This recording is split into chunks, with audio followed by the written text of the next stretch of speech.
In other news, residents of the Vrygrond informal settlement in Cape Town are once again demanding land. The area is one of many in the city where violent protests have recently taken place. Residents are expected to deliver a memorandum of demands to city officials later. ENC's Atium Tongana caught up with one of the community leaders. You are out in numbers this morning. We've seen some of your grievances in that list of demands. What are they, and explain them to us? Our grievances, as it is explained with demands zethu, grievances ngumhlaba, asinazikolo, asinazibhedlele, asinaziklinik, asinanto esinayo eventually from the government. Everything we have is from only Samaritans from overseas. Like the school we have is not from government. And I think we've done this on 2016, 25th of May, to come and give our demands to the mayor. But it's a year now, it was never responded to. Now we're coming back again to remind them of the same grievances. But our grievances mostly is the land. They must give back our land so that we can have development happening on that land. I see it's mostly young people that are here. Why is it the case?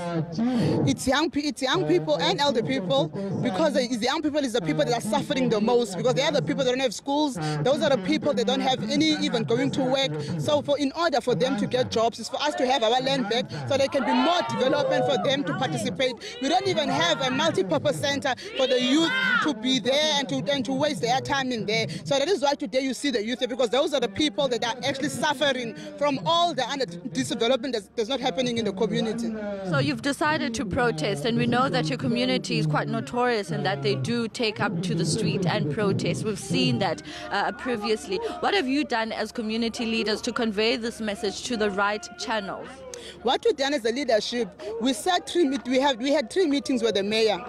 The first meeting with the mayor, it sounded a bit positive. And then when she came back to the second meeting, it was just negative. And the third meeting, I can't even explain what it is, but it was nothing productive for the community. What we did, we went to those meetings, tried to go back to community, to explain to them, and to try to make them also be peaceful, but there was nothing productive from them. She said to us that she's able to give this and that, but when you go to the second one, you don't get any productivity, no follow-up on what she said in the first meeting. So there was a lot of delaying from her side as well, also not to respond to the way she responded in first meetings. So now you're heading over to the city of Cape Town to hand over that memorandum, and then what is your plan after that? Our plan, and what are we saying is that we're not coming here for her to say she's coming back to us. She's done it before, where they say they'll come back to us and they never come back to us. Today we are expecting answers from her. We are expecting answers. If there's no answers, then we will leave it to the community. But today we're not expecting Patricia to say that I'm going back, I'm coming back to you guys, because it's a year and 3 engagements with her office, no positive response. So we are expecting her to say that I've got answers for the community of Vrygrond, because she's aware of our grievances. She's aware of everything happening in Vrygrond. We don't know what she's running away from, she and her office, because if you look at the history of Vrygrond, it's been deprived all these years. Vrygrond didn't just come up. Vrygrond has been there before other communities. So I think they know what they are hiding from this community. So today we are expecting answers, and not expecting them to say that they are coming back to us. If today they don't have answers for us, then we can't control the situation.